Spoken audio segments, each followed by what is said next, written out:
एक बार जोरदार आवाज में जयकार करें। बोलिए श्री सद्गुरु महाराज की जय। अव्यक्त रूप में प्रातः स्मरणीय अनंत श्री विभूषित परम आराध्य संत सद्गुरुदेव भगवान के श्री जुगल चरणों में कोटि सह नमन। व्यक्त रूप में मंचस्थ पूज्य बाबा के श्री चरणों में नमन तथा आए हुए सत्संग प्रेमी महानुभाव ग्रामवासियों तथा आदरणीय माताएं एवं भक्ति मची बहनों सबों को मेरा सत नमन। आज हमारा भी यह भाग्य है जो इस गांव में पहली बार हम आए और आप लोगों का दर्शन हो रहा है। बच्चे के जन्म उत्सव पर यह सत्संग का कार्यक्रम रखा। आज बच्चा का बरही संस्कार है। देखिए यह बच्चा कितना बड़ा भागी है जो जन्म लिए है, तो इनके बरही संस्कार पर इस सत्संग हो रहा है। इससे यही पता चलता है कि बच्चा अवश्य ही पूर्व जन्म में सत्संग किया है, कुछ पुण्य लेकर के आया है, इसलिए उसके जन्म होते ही उनके नाम पर सत्संग हो रहा है। तो बच्चे के जन्म उत्सव पर थोड़ा सा मैं संत के जन्म की कथा सुना। हमारे गुरु महाराज जी का भी जन्म यही वैशाख चतुर्दशी के दिन हुआ था और भगवान बुद्ध का भी जन्म वैशाख पूर्णिमा के दिन। दोनों का जन्म एक दिन आगे पीछे हुआ है, दोनों में मिलता जुलता भी। गुरु महाराज जी जन्म लिए थे तो माथा में 7 गो जटा। बच्चे जन्म लेते हैं कुछ दिन के बाद माथा में जटा बनता है, लेकिन गुरु महाराज माथा में जटा लिए हुए जन्म लिए। 7 गो जटा जिनको रोज कंघी से सुलझा देते थे, फिर वह जटा बन जाता था। भगवान बुद्ध भी जन्म लिए थे तो उठ करके खड़े हो गए, 7 कदम चले थे। जहां जहां पैर रखे वहां वहां कमल का फूल खिल गया।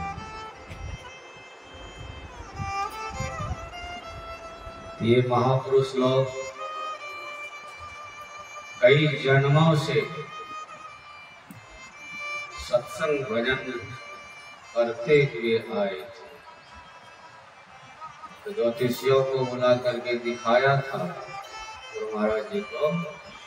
ज्योतिषियों ने बताया कि कोई साधारण बच्चा नहीं है, ये जन्मजात जोगी है। मतलब माथा में जो 7 गो जटा है ये प्रमाण है 7 जन्म से जोगी।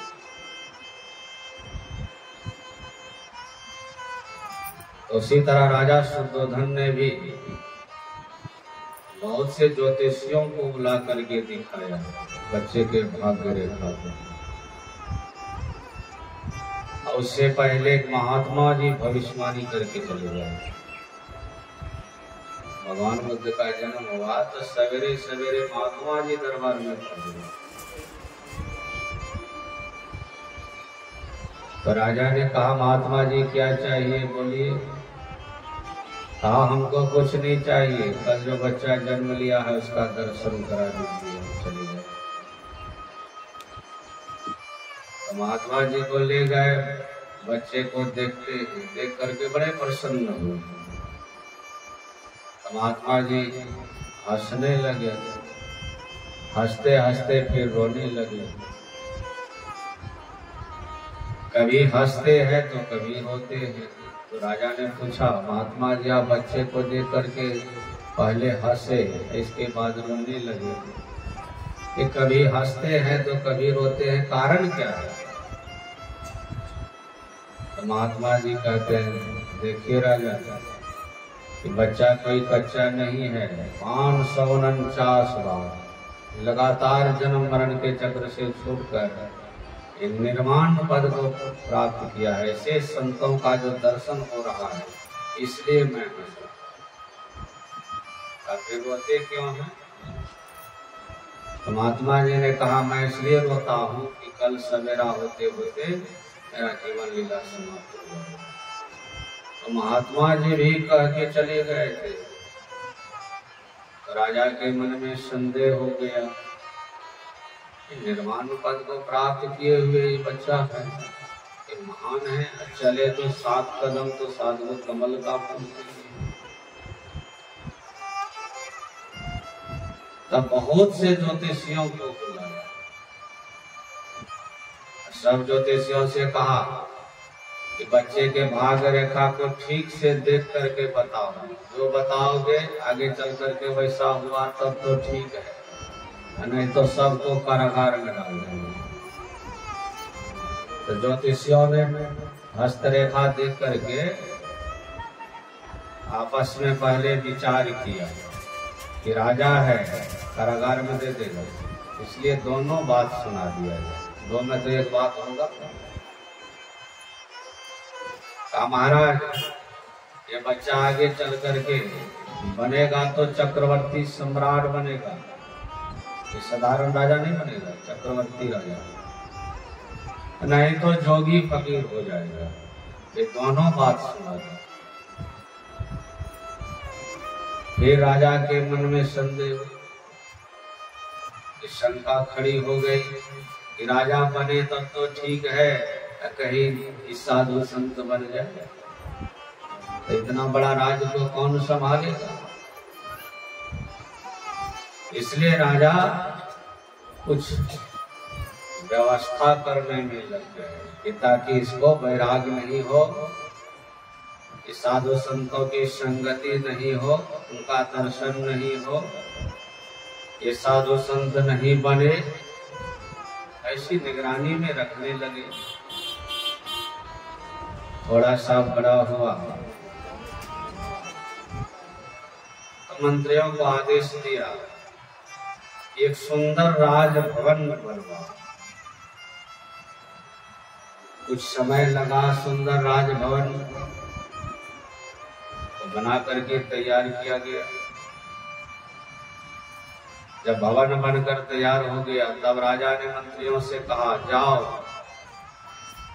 जो सबसे सुंदरी लड़की मिले उसे खोज करके लाओ, जो देखने में सबसे सुंदरी, चाहे वह गरीब घर की लड़की हो कि अमीर घर की, लेकिन देखने में जो सबसे सुंदरी हो उसे खोजो। तो खोजते खोजते यशोधरा नाम की एक सुंदरी लड़की मिली, गरीब घर की लड़की। उन्हीं के साथ उनका विवाह करा। विवाह कराने के बाद वही सुंदर राजभवन का जो निर्माण करवाए थे उसी में उनको निवास मतलब वासा थे। और उस राजभवन में और सब व्यवस्था किए थे, नाच गान दिखाने वाले, मनोरंजन हमेशा करवाने वाले, दास दासी, नौकर चाकर, किसी चीज की कमी नहीं, ये सारी व्यवस्था कर दिएगा कौन के अंदर, यानी माया का बाजार लगा दिया, जो इसमें रहते हुए कभी बाहर का ख्याल नहीं, ऐसी व्यवस्था किए थे राजा। और उसी के अंदर ये रहने लगे। रहते रहते कई वर्ष संजोग से पुत्र का जन्म, पुत्र का नाम था राहुल। जब एक पुत्र हो गया तब इनके मन में हुआ उनका नाम का सिद्धार्थ था। गौतम बुद्ध भी कहते गौतम नाम से ही था। तब इनके मन में हुआ कि हमको रहते हुए इसमें तो कई वर्ष बीत गए, एक पुत्र भी हो गया, बाहर तो नहीं गए घूमने फिरने देखने। तब इनके मन में होती है, तो मंत्री से कहते हैं मंत्री जी हमको बाहर घूमने फिरने की इच्छा हो रही है, अगर महाराज का आदेश हो तो घूमने जाए। तो मंत्री गया राजा से पूछा कि सिद्धार्थ घूमना चाहता है, क्या करे महाराज? कहा ले जाओ, घुमा फिरा के ले आओ। अब तो एक पुत्र भी हो गए, अब कोई चिंता की बात नहीं। रथ पर बैठाए लेकर के चले घुमाने। तो लेकर के जा रहा था तो सबसे पहले एक वृद्ध को देखा, बूढ़ा को, जो लाठी के सहारे चल रहा था। भगवान बुद्ध पूछते हैं मंत्री से ये कौन है? आई बूढ़ा है। क्या आदमी बूढ़ा भी होता है? अब बताइए, बूढ़ा बूढ़ी का भी दर्शन होने नहीं दिया, ऐसी निगरानी व्यवस्था में रखे। कहा एक दिन बूढ़े हो जाते हैं, अवस्था आती है, कहते हैं क्या हम भी बूढ़े हो जाएंगे? तब इसी तरह सब दिन जवान रहोगे। देखते हैं ना परिवर्तन हो रहा है शरीर में। वहां से रथ आगे बढ़ाया, एक बूढ़ा के शरीर में रोग हो गया, बड़ा कष्ट हो रहा था, चिल्ला रहा था। भगवान बुद्ध रथ रोकवाते हैं, कहते कौन है जो इस तरह रो रहा है, चिल्ला रहा है? कहा बूढ़ा है, इसके शरीर में रोग हो गया है, बड़ा कष्ट हो रहा है, इसलिए वह रो रहा है।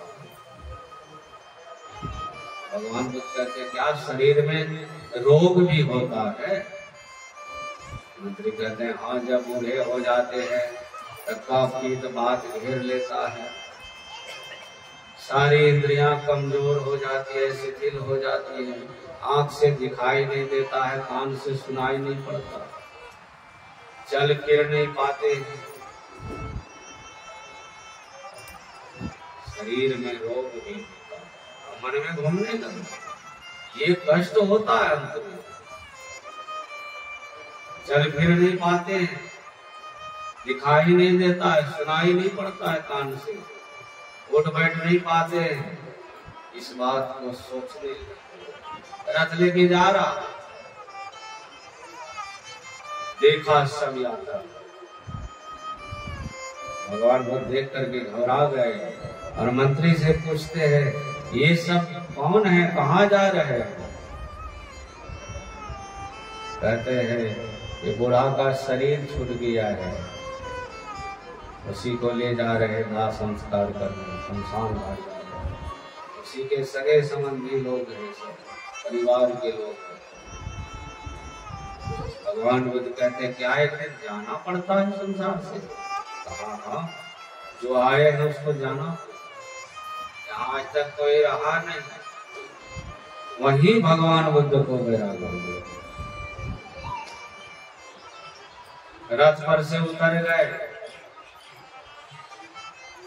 मंत्री से कहते हैं रथ लेकर के जाइए, राजकाज को संभालिएगा, अब मैं जा रहा हूं जंगल के तरफ तपस्या करने के लिए, भगवान का भजन करने के लिए। भजन करने से ये दुख में नहीं आना पड़ता है, ये जन्म नहीं लेना पड़ता है, न मरना पड़ता है, वही काम मुझे करना। इसी दुख से छूटने के लिए ना हम लोग भी लगे हैं। तो कोई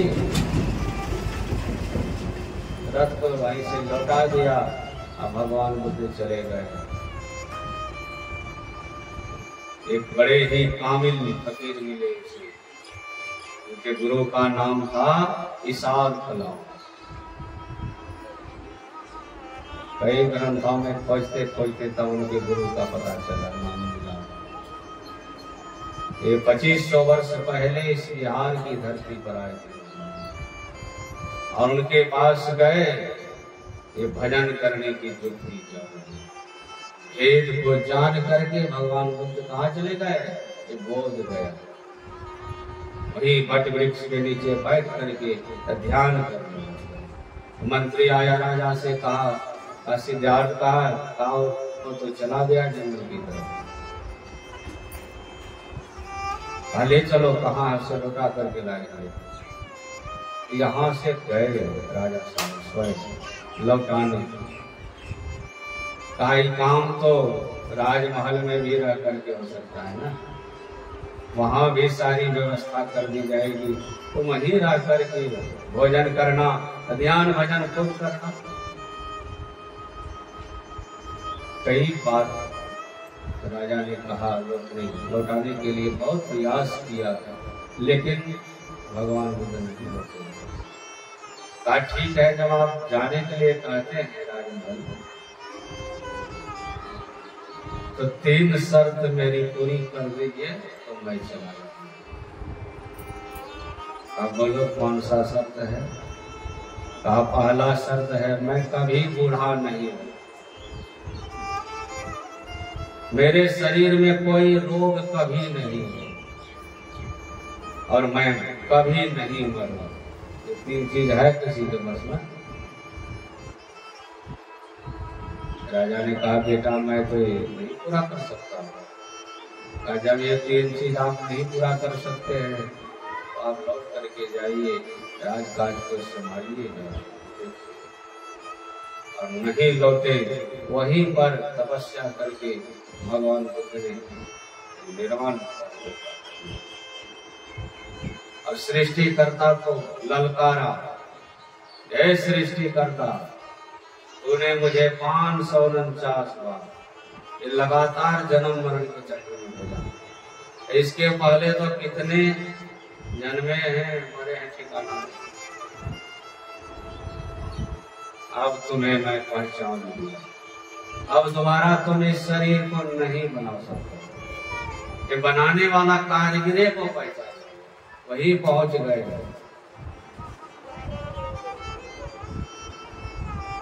तो इतने जन्मों तक लगातार मनुष्य शरीर में आए, तब निर्वाण पद को प्राप्त किया।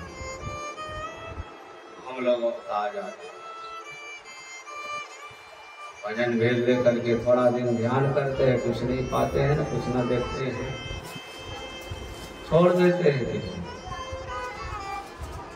छोड़ने के लिए गुरु युक्ति नहीं मिला है, भजन भेद नहीं मिला है, ये करने के लिए मिला है, करते रहे। यही करने के लिए यह मनुष्य का भी शरीर मिला। सुन रहे थे ना भगवान श्री राम का उपदेश। भगवान श्री राम के राज्यकाल में प्रजाओं को बताया जाता है किसी प्रकार का दुख नहीं, दैहिक दैविक भौतिक तापा, राम राज काहू नहीं व्यापा। अभी हम लोगों को सब दुख है, लेकिन दैहिक ताप, ये अनेक तरह का जो रोग है, बीमारी शरीर, कोई ऐसा व्यक्ति नहीं है जिसके शरीर में कोई न कोई बीमारी। दैहिक रोग बहुत प्रकार की बीमारी, इसको दैहिक ताप कहा।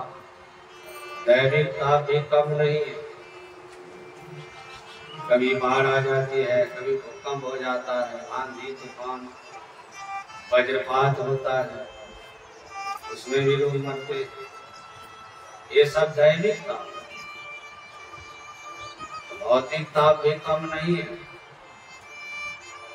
भौतिक ताप कहते हैं किसी हिंसक प्राणियों के द्वारा मारा है,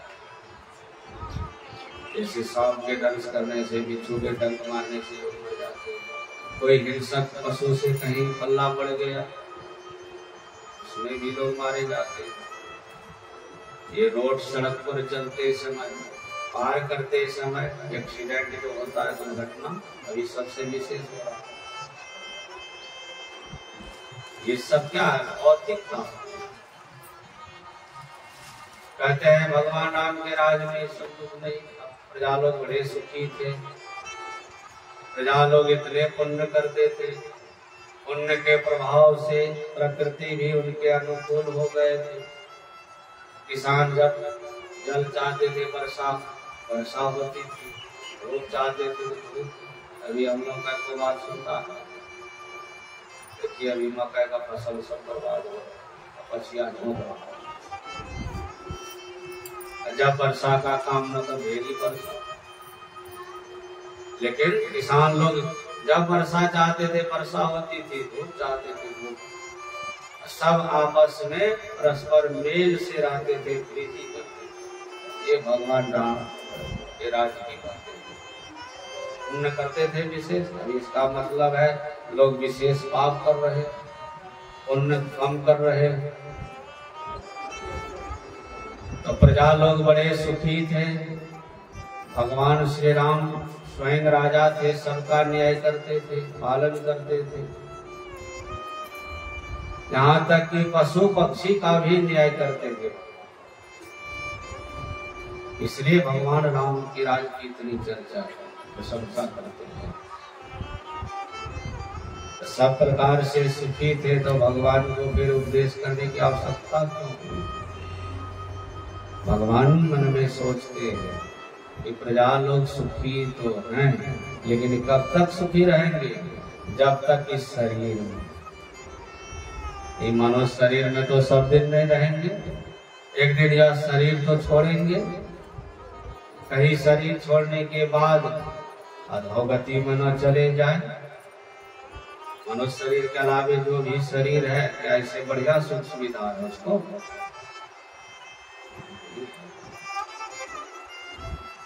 इसलिए भगवान सबको बुलाए, ऋषि महर्षि गुरुजन प्रजाओं को सबको बुला करके तब भगवान उपदेश किए कि बड़े भाग मानुष तन पाओ, असुर दुर्लभ सब ग्रंथ। बड़े भाग्य से ये मनुष्य का शरीर, सुर दुर्लभ मतलब देवताओं को दुर्लभ है मनुष्य। भगवान श्री राम कहते मैं नहीं कर रहा हूं, सब ग्रंथ नहीं गाओ, सब ग्रंथ करते। भगवान अकेले नहीं करते। अच्छा, हम लोग सब कोई देवता की पूजा करते हैं, देवता को श्रेष्ठ मानते हैं। देख लीजिए देवताओं का स्थान कहाँ है? स्वर्गलोक में ऊंचा स्थान में रहते हैं, सब जगह पूजे भी जाते हैं। तो फिर देवता इस शरीर को क्यों चाहते हैं?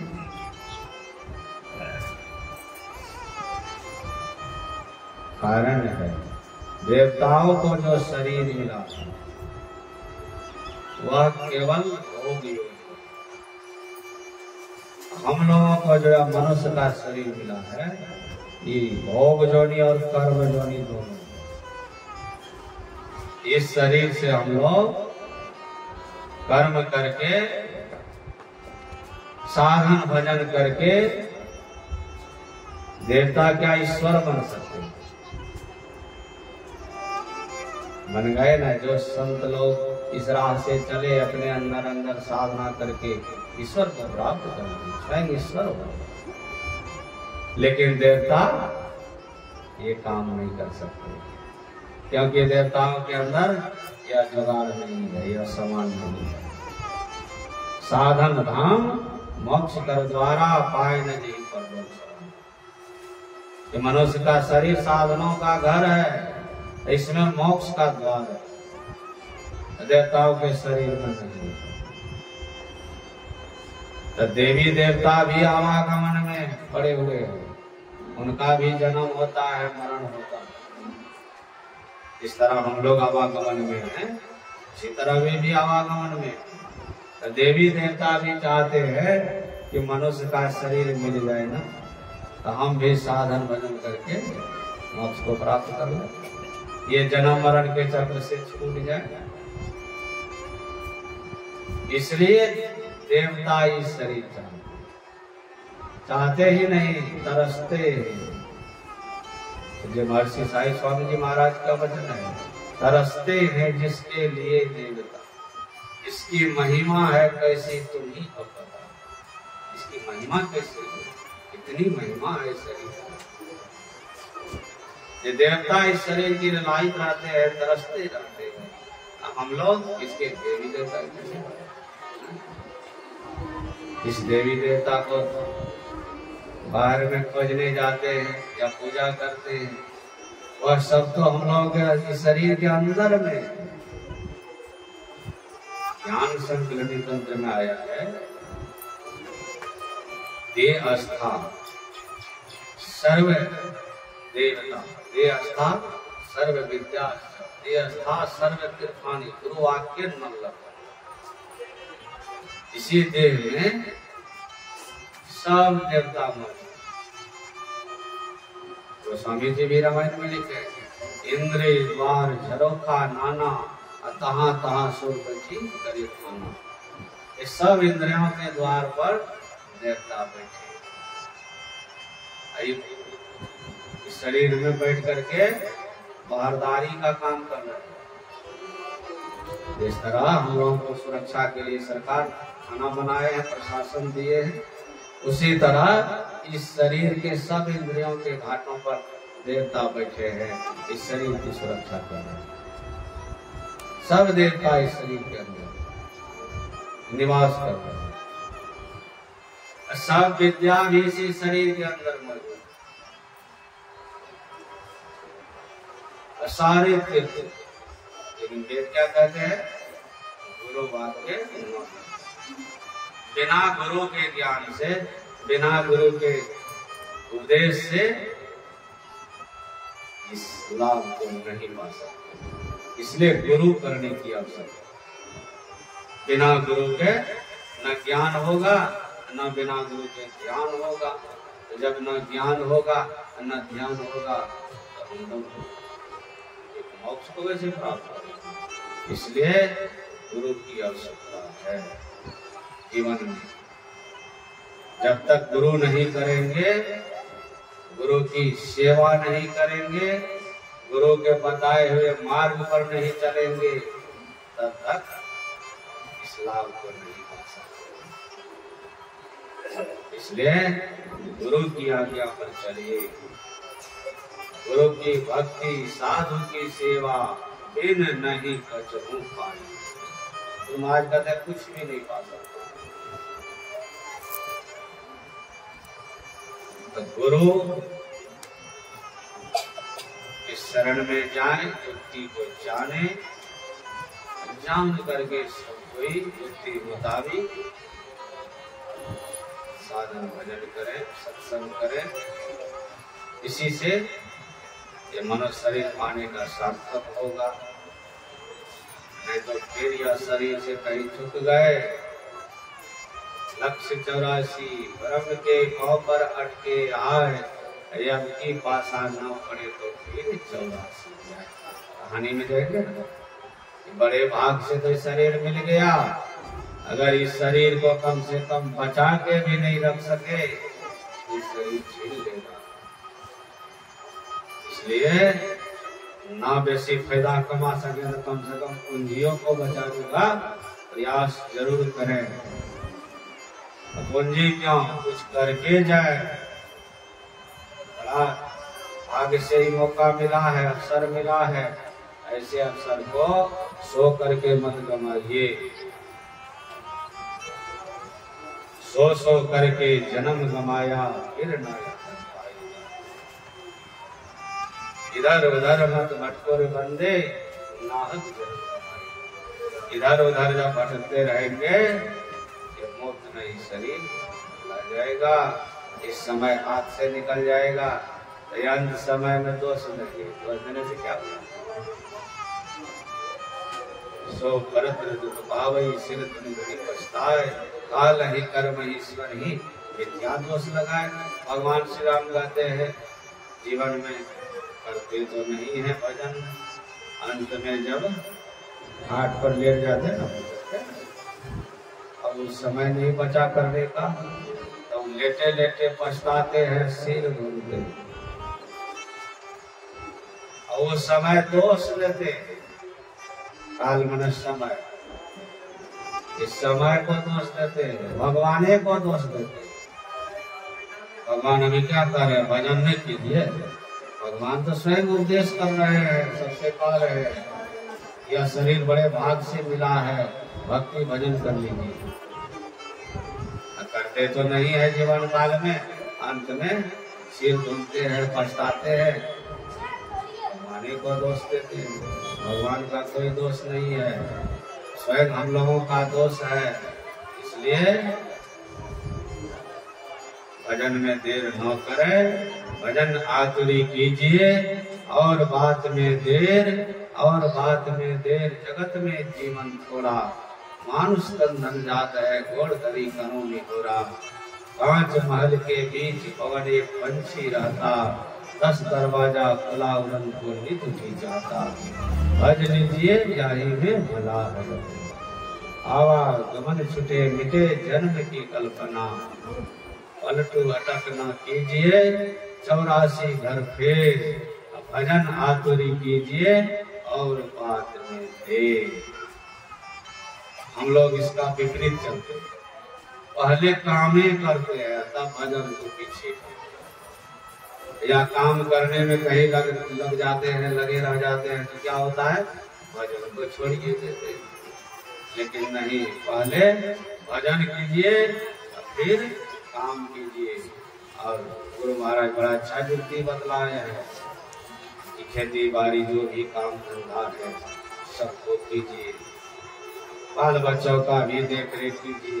इतना सरल उपाय बतलाए, जो सेवा हो सके कर दीजिए, जो सेवा ले सकते हैं ले लीजिए, उसी में पड़े मत रहिए, अपना काम कर लीजिए, यानी भजन कर लीजिए।